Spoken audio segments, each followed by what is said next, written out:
안녕하세요. 네, 오늘도 나비학교와 협력하는 선생님을 소개해 드리려고 또 이렇게 자리를 마련했습니다. 네, 오늘 여기 계신 유지환 선생님 되시겠고요. 유지환 선생님은 화가이시면서 또 문화 기획자이시면서 또 퍼포먼스까지 하시는 되게 다채로운 다방면의 활동을 하고 계신 아티스트라고 보시면 되고, 나를 깨우는 나비학교와 어떻게 협력을 하고 있고 앞으로 어떤 비전을 갖고 움직이실지 한번 얘기를 들어보도록 할게요. 제가 먼저 이렇게 개략적으로 소개를 해드리긴 했는데 어떤 분이신지 자기소개 다시 한번 부탁드립니다. 지금 물레동에서 활동하고 있는 로프트 갤러리 유마담입니다.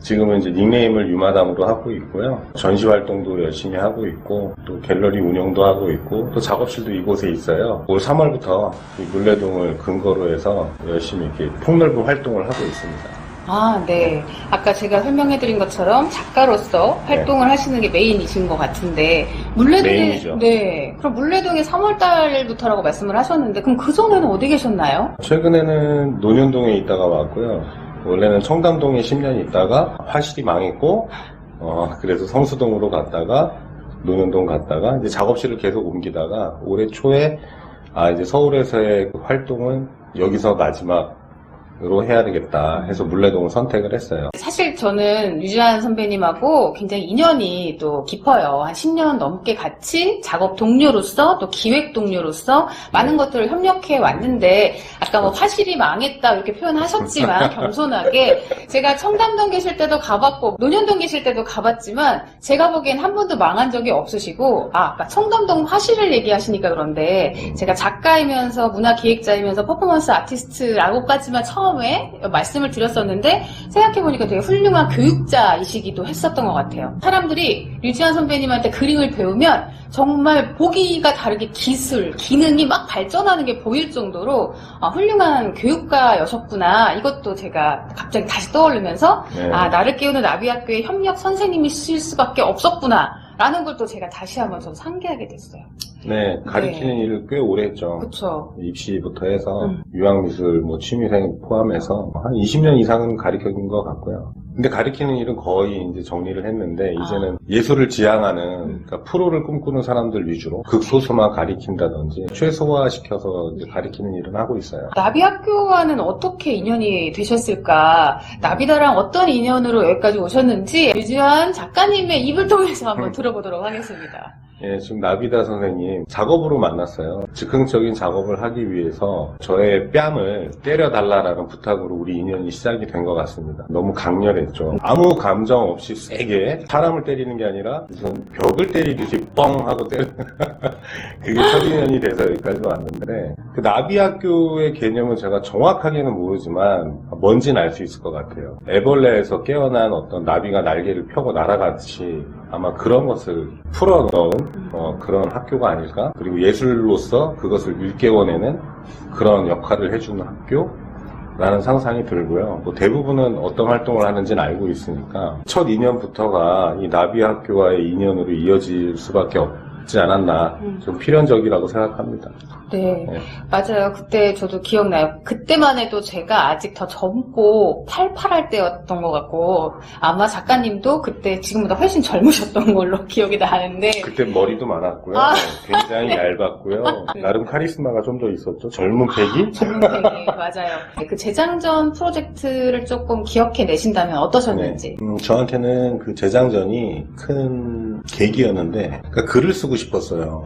퍼포먼스 작업을 한 30년 동안 해왔기 때문에 그것을 글로 어떻게 객관화시킬 수 있을까 이걸 고민을 하고 있었는데, 그러던 차에 이제 재장전이라는 프로젝트가 있었고 거기에 참여하는 작가들 평론을 이제 제가 다루게 됐는데, 굉장히 힘든 과정이었지만 저한테는 알을 한 번 더 깨는, 그래서 나비가 되는 그런 계기가 되지 않았나. 글 쓰는 게 이렇게 어려운 거구나. 앞으로 글은 웬만하면 쓰지 말아야 되겠다. 이런 걸 배울 수 있었던 계기였던 것 같아요. 그렇다면 그림을 그리는 게 더 쉬우신 건가요?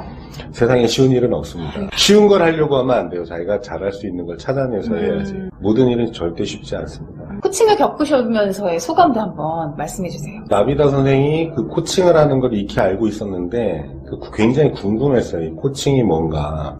개인전을 기회로 해서 어떤 예술로 접근하는 어떤 작가지만 나도 한번 철저하게 해부할 필요가 있지 않나? 그런 생각을 했고, 이제 부탁을 했죠. 그래서, 코칭을 받았는데, 코칭 전과 코칭 후는 확실히 다르다. 내 안에 무의식 속에 묻혀있던 것들까지도 이렇게 터치가 되는 것 같았고, 그런 것들이 하나하나 이렇게 섬세하게 살아나는 느낌? 그걸 말로 다 표현할 수는 없는 것 같아요. 그 감각적인 부분이 많기 때문에. 하지만 자기 존재감을 좀 더 뚜렷하게 다가서는 느낌. 그것이 좀 정확한 표현 같은데, 예술가들도 각자가 자기 주장을 하고 그림으로 표현하고 뭐 작품으로 표현을 하는데, 실제로 본인에 대해서 제대로 알고 있는 작가는 많지 않다고 생각합니다. 거기에 대한 고민이 이렇게 정확하게 떨어지진 않아요. 그러니까 객관성도 떨어지고. 주장은 할 수 있으나 그런 부분에서 되게 약한데, 자기 정체성이라는 건 일반인이 예술가나 똑같이 선명하지가 않아요. 이런 코칭을 통해서 그런 부분들이 좀 더 이렇게 물 위에 떠오르는 느낌. 이런 과정이겠죠. 코칭을 한번 받는다고 해서 완전히 선명해진다면 나비다 선생님은 신이겠죠. 코칭을 받으신 분들이 오류를 범하지 않았으면 좋겠어요. 난 나비다 선생님한테 코칭을 만약에 뭐 3회든 뭐 10회든 받았어. 난 받았으니까 됐어. 무슨 자격증처럼 이렇게 생각하시면 안 된다는 거죠. 그러니까 코칭도 계속 진화합니다. 네. 코칭의 내용도 또 나비다 선생님도 진화해요. 계속 발전하고 있어요. 이 수많은 데이터베이스가 입력이 되면서 계속 진화하고 더 창조성을 끄집어내기 위해서 코칭 자체가 진화하면서 발전하고 있는데, 코칭을 한 사이클을 받았다고 해서 나는 끝났어. 이미 나는 완벽하게 날 찾은 거야. 라는 오류에 빠지면 안 된다. 하나의 방점을 짚듯이 계속 발전하는, 우린 러닝메이트로서 계속 발전하면서 계속 어떤 방점을 찍어 나가야 되는 거거든요. 그런 관계성이다. 또 그런 수업이다라는 느낌이 저는 있어요. 그 과정을 만들어내는 그런 작업이라는 거죠. 네, 그런 데서 의미가 있었고, 또 그걸 바탕으로 해서 또 제 작품을 해석해낼 수 있고, 또 그런 글까지 써주셔서 되게 고마웠고요. 저도 이제 주변 사람들한테 권하는 편인데, 일반인이 아니라 작가들부터 다 해야 되겠다. 네, 저는 그 생각이 들어요. 작가들이 굉장히 강해 보이지만 또 자아도 강하고 고집세 보이고 뭐 자기 정체성도 제대로 뚜렷이 알고 있어서 저런 그림을 그리는 것 같고, 하지만 그 내면을 보면 사실 아무것도 없는 빈 깡통인 상황도 상당히 많다는 거죠. 그래서 작가들 간의 어떤 대화가 그러니까 쉽지 않은 이유 중에 하나는 자기 이야기 할 게 없는 것도 전 이유라고 생각을 해요. 창조라는 단어를 많이 쓰는데 뭐 창작, 뭐 무에서 유를 만든다. 예술가는 그런 개념들을 갖고 있지만 사실 창작은 없거든요. 콜라주가 있는 거예요. 세계에는. 하지만 그 콜라주, 그러니까 짜집기인데 어떤 파편들을 갖다가 자기 관점에서 묶어낼 수 있는 힘이 예술인 거죠. 자기가 처음부터 다 하려고 하면 아무것도 못합니다. 그래서 그만큼 자기 내면의 기준점, 세상을 바라보는 그 기준점이 중요해지는 이유가 그거예요. 창조는 없어요. 미켈란젤로도 보고 그렸어요. 그 사람이 없던 걸 만든 게 아니에요. 보고 그린 거예요. 보고 좀 더 멋있게 자기 관점에서 잘 완벽하게 표현한 거죠.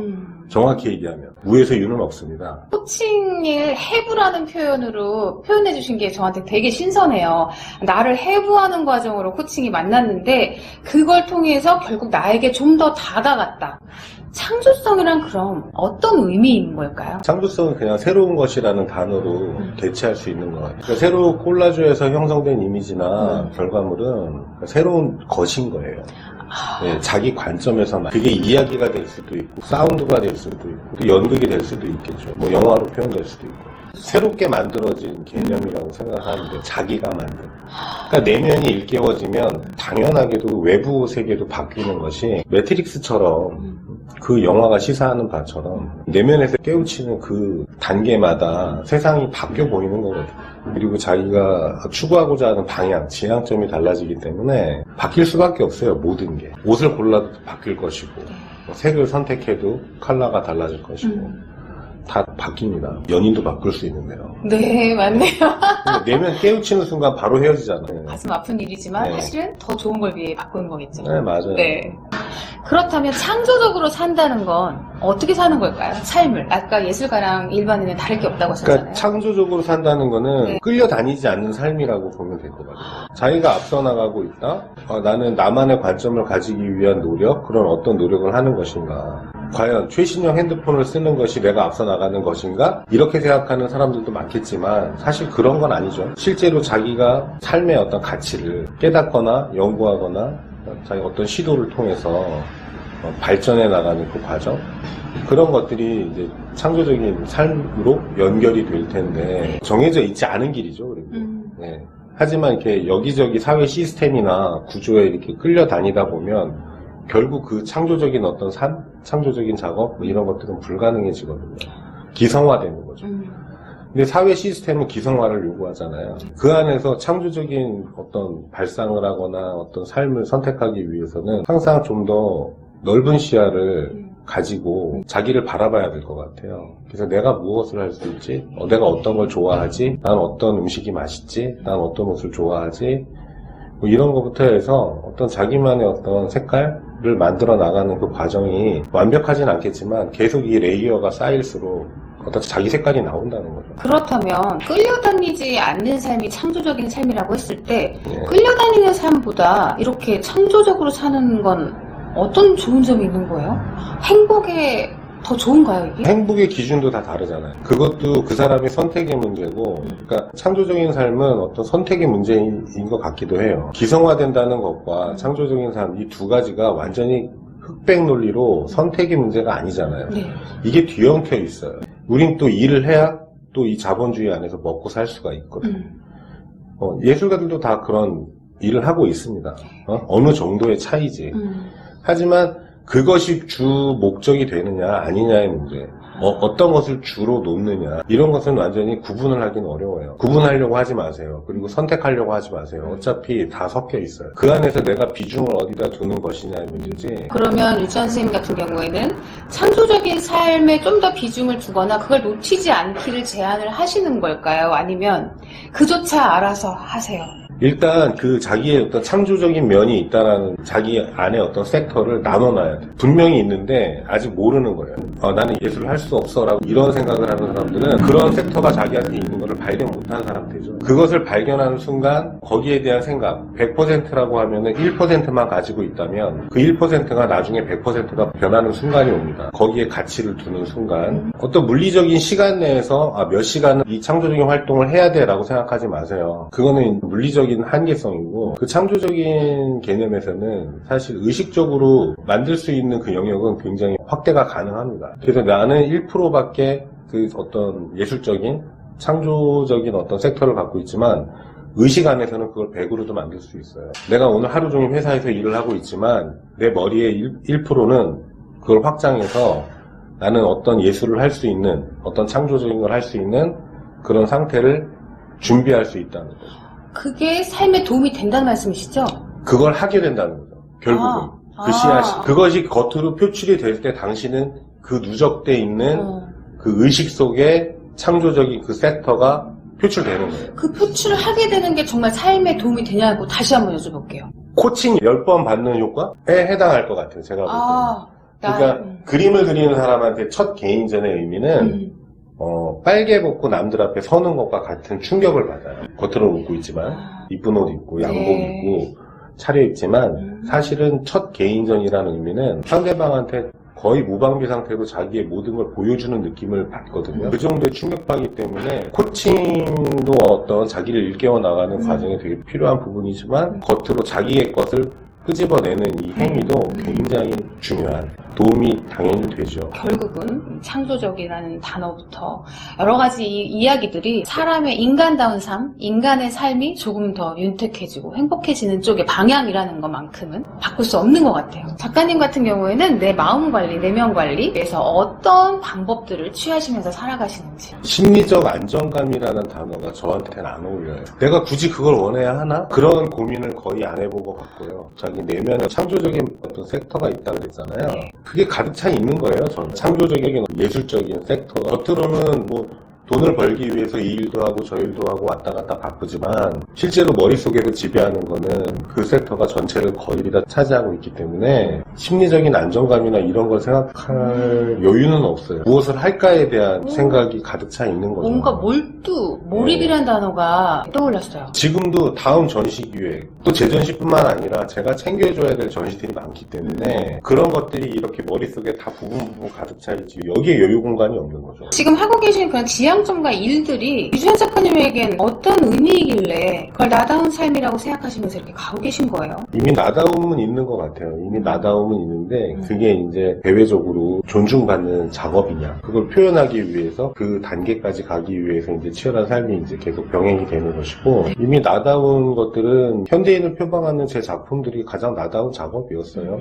지금도 그걸 그렇게 생각하고 있고 더 새로운 어떤 나를 찾기보다는 작업으로 나를 찾기보다는 지금까지 발견되어진 제 작품들을 가지고 더 솔직한 나를 표현하기 위해서 어떻게 만들까 또 어떻게 그릴까 이런 고민을 하는 것이지 거기서 바뀔 건 크게 없고 한마디로 나를 깨우는 나비 학교의 프로그램의 특징은 뭐라고 요약해서 알려드릴 수 있을까요? 굉장히 실전적이다. 교과서에 없다. 정말 필요한 건데 교과서에 없는 게 많죠. 서울대학 가려면 교과서로 공부를 해야 가는데 정말 필요한 것들 우리가 살아가면서 꼭 필요한 것들 이건 누구나한테 사실 다 필요한 부분인데 정말 극소수만이 이런 경험을 할 수 있다는 게 아직까지는 아쉬울 뿐이고 근데 계속 발전하고 확장돼서 많은 사람들이 이런 고민을 같이 해 나간다면 굉장히 세상은 아름다워지겠죠. 적어도 이런 고민을 하는 사람들은 이렇게 만나서 주식 얘기, 돈 얘기, 사업 얘기 이런 얘기 잘 안 해요. 삶에 대해서 얘기하세요. 무슨 생각을 하니? 어떤 걸 하고 싶니? 이런 게 주로 대화가 돼야 되는데 우리하고 친한 사람들은 그 외의 친구들하고는 다 멀어집니다. 왜냐하면 우리하고 대화하는 어법이 맞는 사람들은 다른 사람하고 대화하기가 쉽지가 않아요. 술 먹으면서 돈 얘기하는 것 굉장히 힘들 거고요. 어쨌든 그 세상적인 것들 자본주의 논리만 자꾸 이야기해서는 그 사람들은 버틸지 못해요. 자기 어떤 삶의 가치를 비중을 더 두고 만나는 관계이기 때문에 이런 사람들이 많아졌으면 하는 게 바람이고.